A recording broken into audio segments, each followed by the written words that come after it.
So we are going to move to graphing systems of inequalities now, which is exactly like what we did in examples 1 and 2 with graphing singular inequalities, right? So the first thing we want to do is we want to graph each one of these separately. Okay, so for this line, we are going to use a solid line, and we are going to shade above. This is a little bit of a special case because we don't have a y. So if you remember back to Algebra 1, we had two things, which was hoi, which was horizontal line and y equals, and we had vox, which is vertical line and x equals. So this is going to be a vertical line because we just have an x. So we're going to go over to -2 and draw a solid vertical line straight up and down. I think Mr. Bell can do a better line than that. So straight line this way, and it's greater than. So I'm just going to put little arrows here. I'm not going to shade like crazy because we're going to end up with 4 different regions that we're going to have to decide which way we want to shade. So for this one, we're going to now have to solve it for x in the second one. So when I subtract x from those sides, I get 3y is less than -x plus 12. Divide by 3, y is less than -1/3 x plus 4.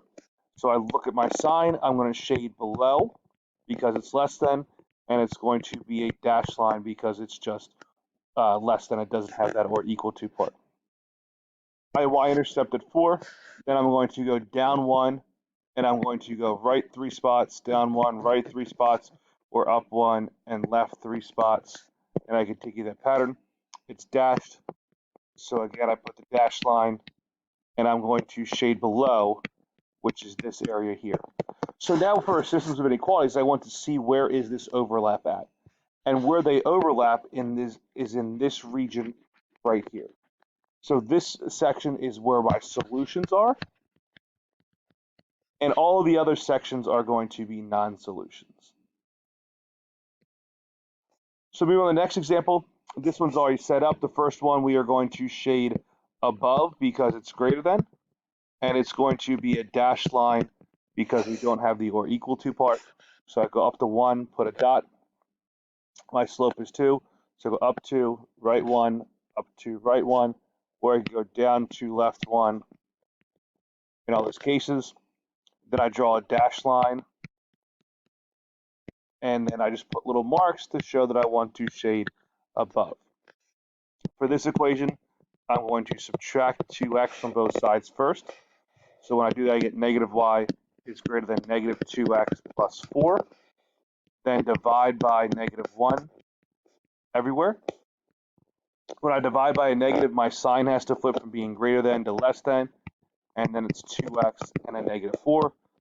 I look at my sign, it's going to be dashed because I don't have the or equal to, and I'm going to shade below because it's less than. So I go down to 4, put a dot. I go up to right 1, up to right 1, and continue it. Again, make a dashed line, and I shade below.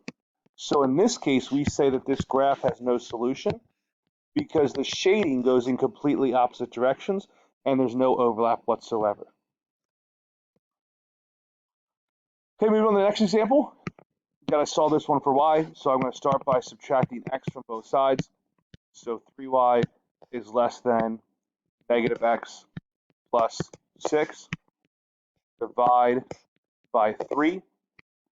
So y is less than -1/3 x plus 2.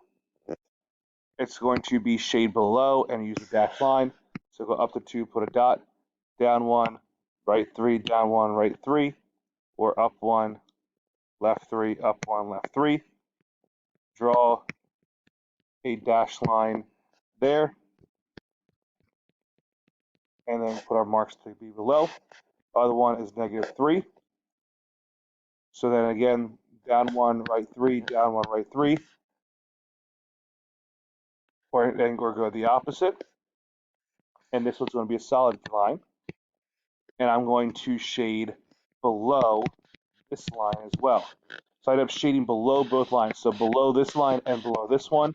So this section here is the part that is below both lines. Okay, we go to the last example. An administrative assistant calculated that she spends more than 13% and less than 70% on his of his working hours and meetings.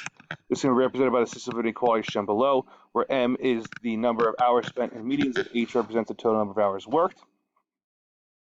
So the administrative team spent 80 total hours working during a 2-week period. Determine the range that the administrative assistant spent in meetings. All right, so 80 is what we're going to plug in for H for both equations.